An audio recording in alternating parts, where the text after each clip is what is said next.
ನಮಸ್ಕಾರ ಸರ್.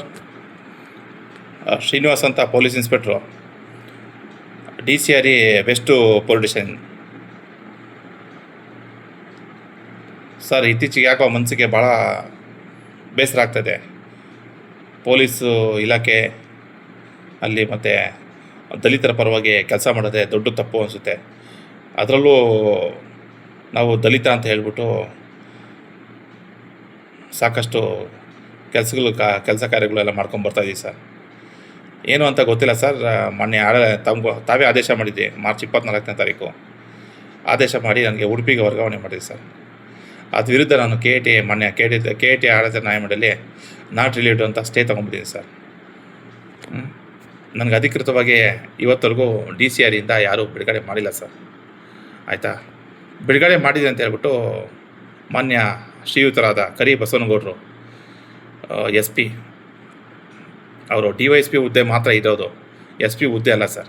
ಅದನ್ನು ರಾಜ್ಯ ಸರ್ಕಾರದವ್ರು ಕೊಟ್ಟಿರ್ತಕ್ಕಂಥದ್ದು ಒಂದು ವರದಾನ ಅಂತ ಹೇಳ್ಬೋದು. ಅದನ್ನು ಅವರು SP ಅಂತ ನಾನೇ ನೇರ IPS ಅಧಿಕಾರಿ ಅಂತ ಬಿಂಬಿಸ್ಕೊಂಡು, ಮತ್ತು ಅವರ ಕೆಳ ಹಂತದ ಅಧೀನ DYSP ಆದಂಥ ಶ್ರೀಮಾನ್ ಶ್ರೀ ಮಹೇಶ್ವರ ಗೌಡರವರು, ಅವರು ಸಹ ನನಗೆ KT ಆದೇಶಕ್ಕೆ ವಿರುದ್ಧವಾಗಿ ಬಿಡುಗಡೆ ಮಾಡಿದ್ದೀನಿ ಅಂತ ಹೇಳ್ಬಿಟ್ಟು ತಮಗೆ ನಕಲಿ ದಾಖಲೆ ಸೃಷ್ಟಿಸಿ ತಮಗೆ ರವಾನಿಸಿದೆ ಸರ್. ತಾವು ಸ್ವಲ್ಪ ಕೂಲಂಕಷವಾಗಿ ಪರಿಶೀಲನೆ ಮಾಡಬೇಕು ಸರ್. ಯಾಕಂತ ಹೇಳಿದ್ರೆ ನಮ್ಮಂಥ ಅಧಿಕಾರಿಗಳು 20 ವರ್ಷ ಸೇವಾವಧಿ ಆಗಿದೆ ಸರ್. ಇಲಾಖೆಯಲ್ಲಿ ಯಾವುದೇ ಕಪ್ಪು ಚುಕ್ಕೆ ಇಟ್ಕೊಂಡಿಲ್ಲ ಸರ್, ಇವತ್ತರೆಗೂ ಇಟ್ಕೊಂಡಿಲ್ಲ. ತಮ್ಮನ್ನು ನಾನು 3 ಸಲ ಬಂದು ಭೇಟಿ ಮಾಡಿದ್ದೀನಿ. ನಾನು ಮನವಿನೂ ಸಹ ಕೊಟ್ಟಿದ್ದೀನಿ, SC/ST ಆಯೋಗಕ್ಕೂ ಕೊಟ್ಟಿದ್ದೀನಿ ಸರ್, ಮತ್ತು ಸದನ ಸಮಿತಿಗೂ ಕೊಟ್ಟಿದ್ದೀನಿ ಸರ್. ಆಯ್ತಾ, ನಾನು ಯಾವುದೇ ಒಂದು ಕುಂದುಕೊರತೆಗಳಿಗೆ ಸ್ಪಂದಿಸ್ತಾ ಇಲ್ಲ. ನಾನು ಅದರಲ್ಲಿ ಕರೆಕ್ಟಾಗಿ ಪರ್ಟಿಕ್ಯುಲರಿಗೆ 18 ಅಂಶಗಳು ಹಾಕಿ ನಾನು ನನ್ನ ಕುಂದುಕೊರತೆಗಳ ಬಗ್ಗೆ ತನಿಖೆ ಆಗಲಿ ಅಂತ ಹೇಳ್ಬಿಟ್ಟು ತಮ್ಮನ್ನು ಹಾಗೂ ನಮ್ಮ DG and IGP ಮಹಾನಿರ್ದೇಶಕರು, ಆಯಿತಾ, ಅಲ್ಲೂ ಸಹ ಮತ್ತು ಎಲ್ಲ ಇನ್ನಿತರ ಇಲಾಖೆಗಳಿಗೆಲ್ಲ ಕೇಳ್ಕೊಂಡಿದ್ದೀನಿ. ಇವತ್ತರೆಗೂ ಯಾವುದೇ ಕಾರಣಕ್ಕೂ ತಾವು ತನಿಖೆಗೆ ಆದೇಶ ಮಾಡಿಲ್ಲ ಸರ್. ಮೊನ್ನೆ ಯಾವುದೋ ಒಂದು ಸಣ್ಣ ಒಂದು ಪ್ರಕರಣಕ್ಕೆ ಸಂಬಂಧಪಟ್ಟಂಗೆ ಬೆಳಗಾಂ SP ಅವ್ರನ್ನ ಕರೆಸ್ಬಿಟ್ಟು ಇದು ನನಗೆ ಇದು KT ಆದೇಶ ವಿರುದ್ಧವಾಗಿ ಮತ್ತು ನಾನು SC/ST ಆಯೋಗದಲ್ಲಿ ವಿಚಾರಣೆಯಲ್ಲಿ ಇರಬೇಕಾದ್ರೂ ಸಹ ತಾವು ಪುನರಾವರ್ತನೆ ಮಾಡಿ ತನಿಖೆ ಮಾಡಿ ಎಲ್ಲ ದುಂಬಾಲು ಬಿದ್ದು ತಾವುಗಳು ದೊಡ್ಡವರು ದುಂಬಾಲು ಬಿದ್ದುಬಿಟ್ಟು ಎಲ್ಲ ವರದಿ ಕೊಡಿ ಅಂತ ಕೇಳ್ತಾ ಇದೆ ಸರ್. ಎಲ್ಲಿವರೆಗೂ ಬಂತು ಸರ್ ನಮ್ಮ ಪೊಲೀಸ್ ಇಲಾಖೆ ಸರ್? ಭಾಳಷ್ಟು ಬೇಸರ ಆಗಿದೆ ಸರ್. ನನ್ನ ಕುಟುಂಬಕ್ಕೆ ಭಾಳ ಘಾಸಿ ಆಗ್ತಾ ಇದೆ.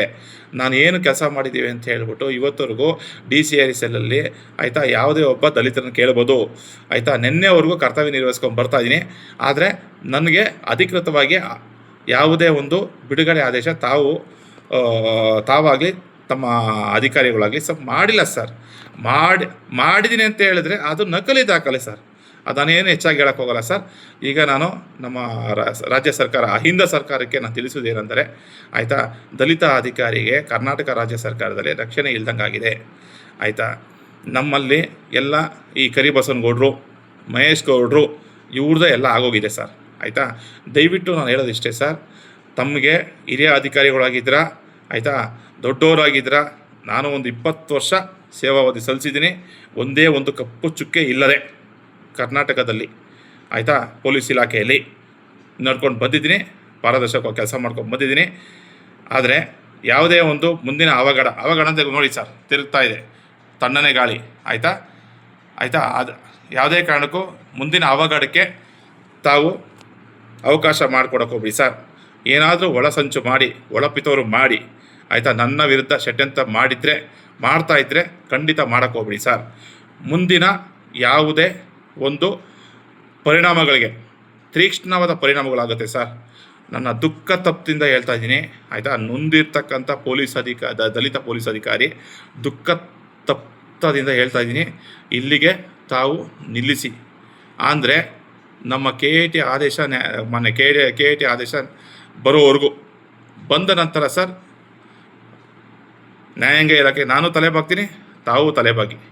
ತರಾತುರಿಯಲ್ಲಿ, ಆಯಿತಾ, ನನ್ನನ್ನು ಪಿತೂರಿ ಮಾಡಿ ಬೇರೆ ಏನಾದರೂ ತಮ್ಮ ಅಧೀನದ ಕೆಲಸ ಬಂದಿರಿದ್ರೆ, ತಮಗೆ ಏನಾದರೂ ಆ ಥರ ಇದ್ದರೆ ದಯವಿಟ್ಟು ಇಲ್ಲಿಗೆ ಇದಿಷ್ಟೇ ಆಡ್ಬಿಡಿ.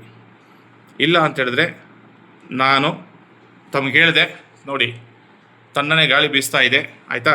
ಪರೋಕ್ಷವಾಗಿ ಸಕ್ರಿಯ ಕಾರ್ಯಕಾರಿಣಿಗೂ ತಾವೆಲ್ಲರೂ ಆಗ್ತೀರಾ ಅಂತ ತಮಗೆಲ್ಲ ಬಯಸ್ತಾ ಇದ್ದೀನಿ. ನಮ್ಮ ಕರ್ನಾಟಕ ರಾಜ್ಯ ಪೊಲೀಸ್ ಇಲಾಖೆಗೆ ಮತ್ತು ಗೃಹ ಮಂತ್ರಿಗಳಿಗೆ, ಮುಖ್ಯಮಂತ್ರಿಗಳಿಗೆ ಹಾಗೂ DG ಆ್ಯಂಡ್ IGP ತಾವು ಉಮೇಶ್ ಕುಮಾರ್ ಸಾಹೇಬರಿಗೆ ಆಯಿತಾ, ದಯವಿಟ್ಟು ಇದು ಮನವರಿಕೆ ಮಾಡ್ಕೊತೀರಾ ಅಂತ ಅನ್ಕೊತಾ ಇದ್ದೀನಿ.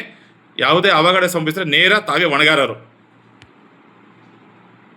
ಇನ್ನಷ್ಟು ಹೆಚ್ಚಿನ ಮಾಹಿತಿಗಾಗಿ ಸಪ್ತರ್ಷಿ ಟಿವಿ ಕನ್ನಡ ಯೂಟ್ಯೂಬ್ ಚಾನೆಲ್ ಅನ್ನು ಸಬ್ಸ್ಕ್ರೈಬ್ ಮಾಡಿಕೊಳ್ಳಿ.